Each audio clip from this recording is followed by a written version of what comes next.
Welcome back to Unveiling the Covenants. Now, we've been going through the story of salvation history. We are finishing up the story of Joseph, which actually finishes up the story of Genesis. And so in the next few episodes, we'll start venturing into the Exodus narrative, but Genesis paves the way. So again, salvation history is how God works out the story of salvation in our lives, even to this very day. By the time of Genesis 48, Jacob is in his last days. He dwells in the land of Egypt, and he gives his sons a charge. He tells them, when the time drew near that he must die, he called his son Joseph and said to him, "If now I have found favor in your sight, put your hand under my thigh," which sounds weird, but it has to do with a kind of covenant bond oath swearing, that if my hand is under your thigh, I am above you, and so I'm claiming authority over you, and in that authority, I command you, I commission you to this, and I'm holding you to this oath that you will fulfill this because this is an urgent command of mine. Do not bury, put your hand under my thigh, promise to deal loyally and truly with me. Do not bury me in Egypt. Let me lie with my fathers. Carry me out of Egypt and bury me in their burying place. And he answered, I will do as you have said. Swear to me. And again, I mentioned it's a covenant bond, and you can't enter into covenant if you don't swear covenant oaths. And that's what he does. He swears a covenant oath. Swear to me, and he swore to him. Then Israel bowed himself upon the head of Jacob, upon the head of his bed. Now, this was a recognition that he was dying, and so there's a prayerful posture here. And so now he is going to give his final blessings. These are the commissioning blessings, the ordaining blessings, if you will, before he himself passes on to be with God and to be with his forefathers. Chapter 48 opens with the blessings of Jacob. After this, Joseph was told, "Behold, your father is ill." He took with him his two sons, Manasseh and Ephraim. Now, Manasseh means God has helped me forget. Ephraim means God has made me fruitful. Ephraim is the younger of the two. And it was told to Jacob, "Your son Joseph has come to you." Israel summoned his strength, sat up in bed, and Jacob said to Joseph, "God Almighty appeared to me at Luz." Luz is also Bethel, that place where Jacob saw the ladder. At Luz in the land of Canaan, and blessed me, and said to me, "Behold, I will make you fruitful and multiply you. I will make of you a company of peoples," or a nation of peoples, a troop, a tribe of peoples. And it's exactly what God did for him. "I will give this land to your descendants after you for an everlasting possession."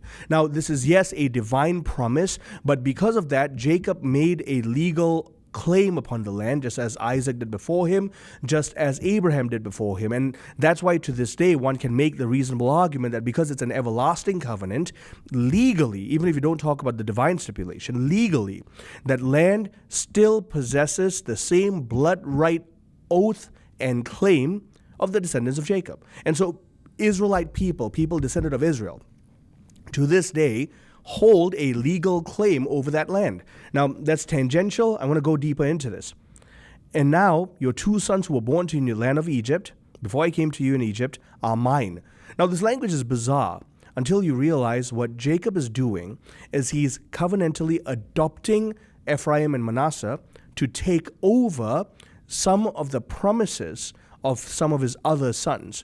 Reuben, his son, his oldest and firstborn, slept with his concubine, Bilhah, and so he defiled his father's bed. Now, there's a lot of things that goes into play here. It wasn't just a matter of lust. This was a thing that pagan cultures did sometimes for sons who wanted to usurp the authority of your father. The language was, if I have the queen, if I have the queen mother, if I have the wife, the mother, the matriarchs, who do you see as your new king? Of course, Jacob puts him in his place, and so he has lost the favor of Jacob. Simeon and Levi were violent. There were numerous instances of their violence. Particularly, you're going to see this in Genesis 34:25, also in 49:5-7. So because of this, Simeon and Levi will be revoked of certain blessings. Ephraim and Manasseh are now elevated. And so this is what he says. "The two sons that God blessed you while you were in Egypt are mine. Ephraim and Manasseh shall be mine, as Reuben and Simeon are," because he's using them to replace, if you will, the place of Reuben and Simeon. I do want to point out, though, Reuben and Simeon will be heads of tribes of their own. Ephraim and Manasseh will become heads of the two half tribes. There won't be a tribe of Joseph. There will be two tribes under Joseph, Ephraim and Manasseh. However, the tribes of Reuben and the tribes of Simeon will eventually see such dispersion that they won't find a reconstitution ever again. Ephraim and Manasseh will be part of that to some degree, but they will continue having the blessings based on what Jacob's about to give them. So he says this, the offspring born to you after them shall be yours. They shall be called by name of their brothers in their inheritance. For when I came from Padan Aram, Rachel to my sorrow died in the land of Canaan on the way. And when there was still some distance to go to Ephrath, I buried her there on the way to Ephrath. Ephrath is where it's Bethlehem. Ephrath is Bethlehem. So Rachel is buried in the area where Jesus was born. It was the city of David. Israel saw Joseph's sons, and he said, who are these? And Joseph said to my father, these are my sons, bring them to me. Now I want you to watch what he does, that I may bless them. Now the eyes of Israel were dim with age. Again, you're seeing linguistic parallel here. Who does this liken itself to? Isaac. As Jacob and his brother, the two brothers, contended for the blessing of their blind and aged father, so now Jacob finds himself in the exact same situation. And so Ephraim and Manasseh, they're not really contending, but we're going to see something bizarre happen here. Joseph brought them near to Israel and said to Joseph, and brought them near to him, and he kissed them and embraced them. And Israel said to Joseph, I had not thought to see your face, and behold, God has let me see your children also.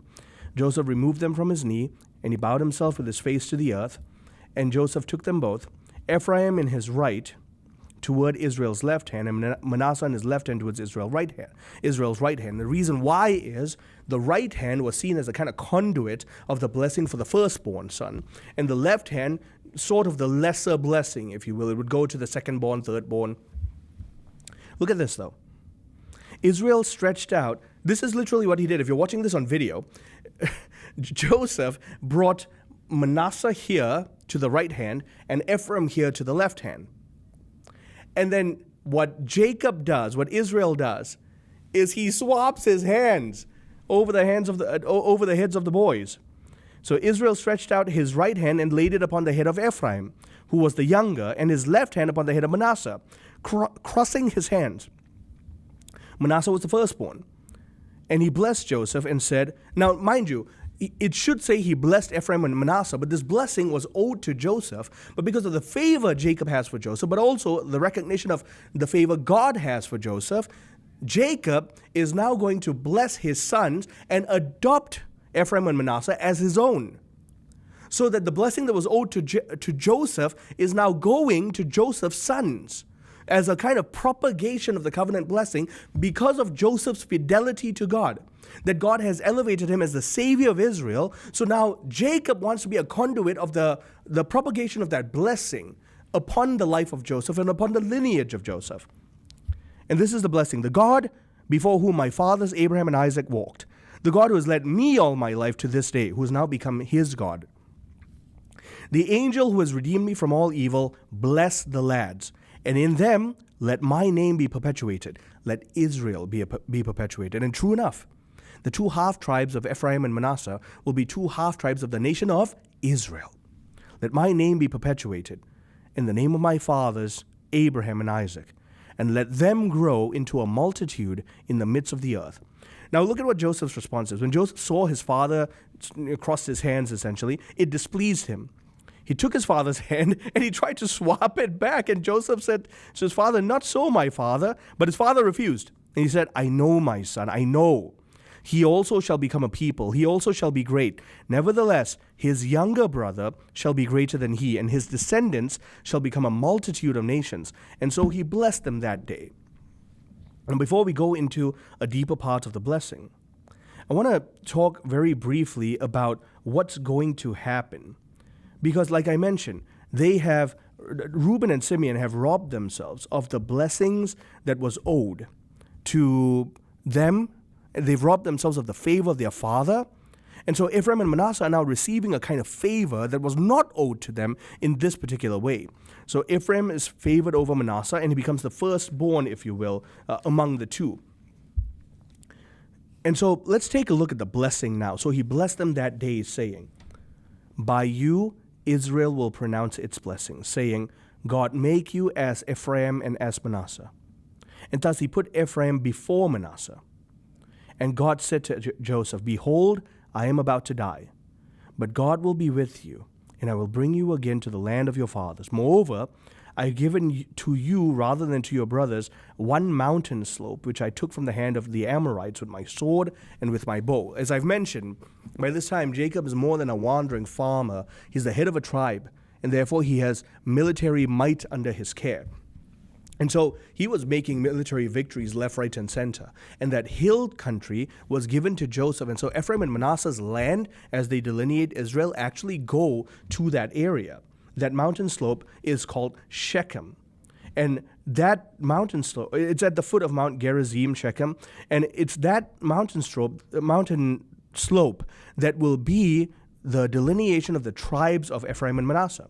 This is also the place, incidentally, where Joseph will ask to be buried, because the heritage of the land of his sons will become his heritage. After blessing Joseph, and therefore Ephraim and Manasseh, Jacob then blesses the other 12. He calls his sons. Now, there's a real prophetic quality to what's going on, so I'm going to read through this, and I'm going to ask you to try to absorb as much as possible. Jacob called his sons and said to them, Gather yourselves together, that I may tell you what shall befall you in the days to come. Remember, he's exercising his high priestly, high kingly, but also high prophetic role. And what he tells them will actually come to pass, in each of them in different ways. Assemble and hear, O sons of Jacob, hearken to Israel your father. Reuben, you are my firstborn, my might, and the first fruits of my strength. Quite frankly, God showed my virility through you first. Preeminent in pride and preeminent in power. But what he's also saying here is that pride and power went to your head. Unstable as water, you shall not have preeminence.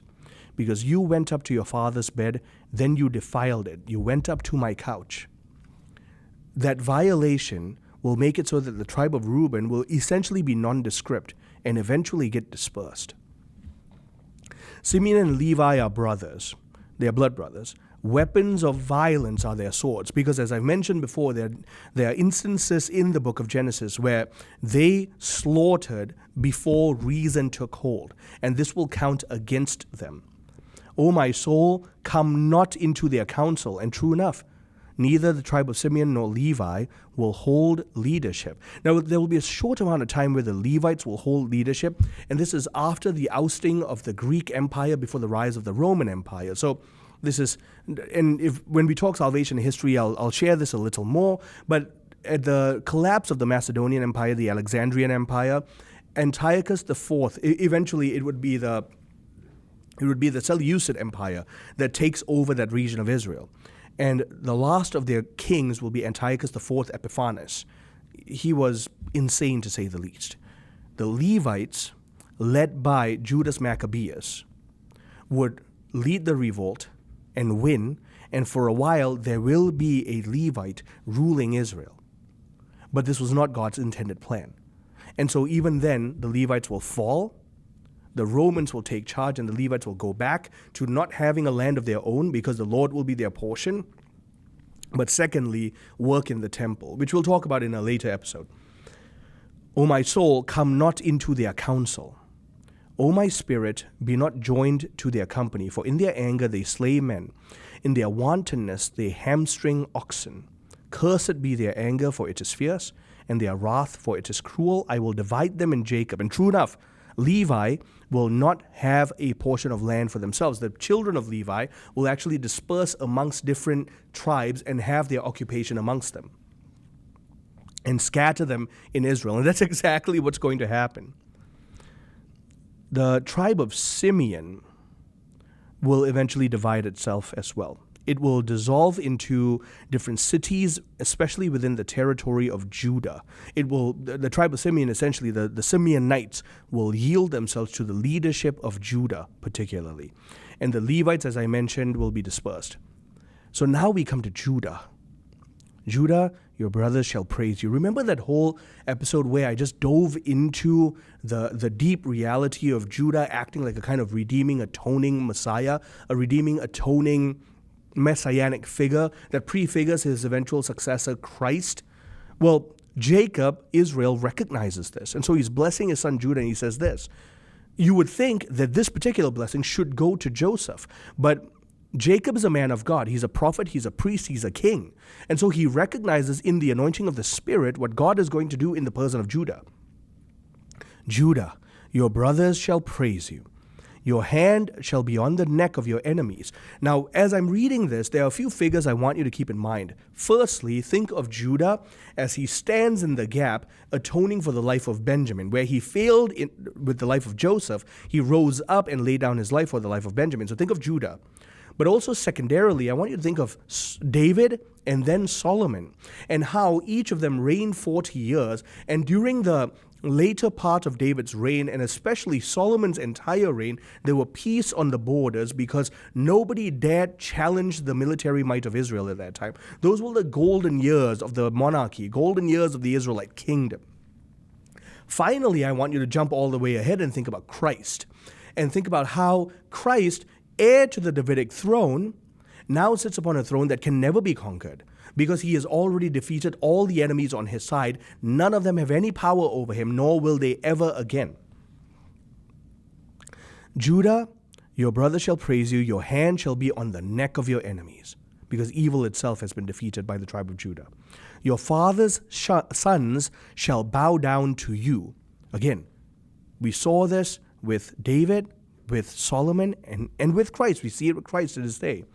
Judah is a lion's whelp, which again, where we get the phrase, the lion of the tribe of Judah. From the prey, my son, you have gone up.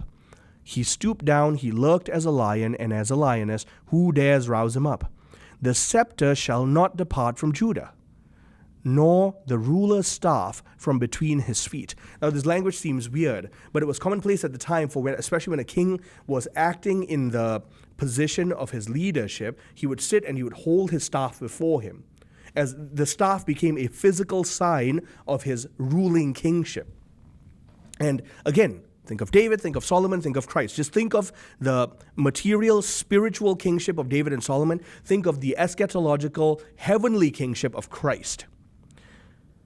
Until he comes to whom it belongs, and to him shall be the obedience of not just Israel, not just the lands of Canaan, but of all the people. So now, the king of Israel, who is descendant of Judah, will not just be a king over a geopolitical region, he will be an international king. We saw this actually to some degree with David and Solomon, because nations from around were realizing the blessing of God and the military might that was coming upon the kings of Israel, and so they were coming to pay allegiance and to swear covenant oaths and be adopted into the covenant of Israel. They were signing treaties with Israel because of these two. And of course, with Christ, we see this declared internationally. Every knee will bow, every tongue confess Jesus Christ is Lord, to the glory of God the Father. Binding his foal to the vine. Now, you'll recognize the imagery here. It was commonplace at the time for the foal to be tied up somewhere whenever someone of nobility was visiting. But binding his foal to the vine has allusions to the Eucharistic sacrifice of Christ, and his donkey's colt to the choice vine. And you see, Zechariah is going to pick up that theme. Christ will fulfill it. A king rode on a donkey only in times of peace, but typically he rode on a horse when he was going into war. Horses were instruments of military might. Donkeys and the colt of donkeys were seen as symbols of peace. Jesus rode a donkey's colt into Jerusalem, wherein he was about to offer the fruit of his vine as his blood. And so his donkey's colt to the choice vine, this is an allusion to Jerusalem and the eventual new and eternal covenant Passover. He washes his garments in wine, which people never did, by the way. It stained your clothes to do that. And so Jacob is seeing ahead to not just the messianic staining of wine in the Eucharist, but how this would come to mean the shedding of the blood of the son of Judah. And his vesture in the blood of grapes. He explicitly says this now. His eyes shall be red with wine, and his teeth white with milk. Now, there's a connotation of blessing and death here. The teeth white with milk has to do with the bearing of the teeth, has to do with the fact that bones are white, and so it can be a symbol of death. But For whenever you see the language of milk and honey, wine and bread, it typically symbolizes that there's plenty in the land. Because there are certain conditions back then that needed to be met for milk and honey to happen and for wine and bread to happen. Like you needed to have sufficient water for the grain to grow so that it can be harvested and crushed into bread and baked into bread. You needed to have sufficient water and proper climate and yield and care and the growth of grapes so that they can be crushed and fermented properly, because if the weather was bad, you wouldn't even get wine. So the language of bread and wine, but also milk and honey. Milk only came when cattle and livestock were fed well. And so they were reproducing, and then they were generating milk in abundance. Honey came because bees were finding pollen in the area, and so they would propagate the area, and so honey could be yielded. So whenever you see these things, they're symbols of blessing. And that's what's happening. That even in death, because remember, the language here has to do with blood and the laying down of one's life. Even in death, Judah would become a kind of cause of abundant blessing to all those in his reign. His eyes shall be red with wine, his teeth white with milk. And then he goes on. Zebulun shall dwell at the shores of the sea, which was true, by the way. The tribe of Zebulun became a really successful maritime tribe. He shall become a haven for ships, and his border shall be at Sidon. Issachar is a strong donkey, crouching between the sheepfolds, which we know to be true because the tribe of Issachar actually laid down their fidelity to Canaanite slavery just so that they could keep enjoying the fertile plain that belonged to the Canaanites. They yielded themselves to Canaanite slavery because of that. So Issachar is a strong donkey crouching between the sheepfolds. He saw that a resting place was good, the land was pleasant, and he bowed his shoulder to bear and became a slave at forced labor. Dan shall be the judge of his people, as one of the tribes of Israel. Dan shall be a serpent in the way, a viper by the path, that bites the horse's heel, so that his rider falls backward. I wait for your salvation, O Lord. Now, this particular verse is tricky. There are some of the church fathers especially who speculate that the tribe of Dan will be a source of evil. But regardless of how you view this, what we can see is by means of some duplicitousness, the members of the tribe of Dan will secure their freedom, but not in a virtuous manner. Raiders shall raid Gad, but he shall raid at their heel. The tribe of Gad will actually be put in a position to retaliate and fight against desert marauders, because those marauders will actually raid them. They'll plunder them and invade them in the east of the Jordan area. Asher's food shall be rich. He shall yield royal dainties, which is hilarious language, but what it actually means is that that area where Asher will dwell will be so affluent and so rich in food that they'll never want in terms of exquisite food. And it actually became one of those areas in Israel where you could find some of the best food. The tribe of Naphtali received this blessing. Naphtali is a deer let loose that bears comely fawns. And true enough, they did become fruitful and graceful. And so the language is of a mother deer who bounds. And then finally, Joseph receives his blessing. Joseph is a fruitful bow by a spring. His branches run over the wall. The archers fiercely attacked him, shot at him, and harassed him sorely. Now, this has to do with what happened to him in his lifetime. Yet his bow remained unmoved. His arms were made agile by the hand of the mighty one of Jacob, by the name of the shepherd, the rock of Israel. Joseph will become a kind of conduit to Judah's flourishing eventually. By the God of your father who will help you, by God Almighty who will bless you with the blessings of heaven above, blessings of the deep that lie beneath, blessings of the breast and of the womb. The blessings of your father are mighty beyond the blessings of the eternal mountains, the bounties of the everlasting hills. May they be on the head of Joseph and on the brow of him who was separated from his brothers. And then finally, Benjamin is a ravenous wolf, in the morning devouring the prey, and at evening dividing the spoils. And so Joseph is the one that's exceedingly blessed, as I mentioned. He receives a sixfold repetition of the Hebrew word bless as a kind of pre-covenantal structure, just one short of 7. And the stress, however, is you will be fruitful, you will be fruitful, you will be fruitful. Because again, Hebrew doesn't have blessed, most blessed. It doesn't have gradation, and so they repeat the word to signify the significance of the gradation. God has made him fruitful and fruitful indeed. And then finally, Benjamin is described as devouring his enemies like a wolf that feasts upon its prey. One way in which we'll see this come to pass is that the tribe of Benjamin will actually be some of the greatest marksmen by means of utilizing slingshots. So all of the sons are now blessed, and Jacob dies. I'm going to fast forward here. Joseph falls on his father's face. He wept over him, kissed him, and Joseph commanded his physicians to embalm him, and then they brought him back to the land of Canaan, and then he died.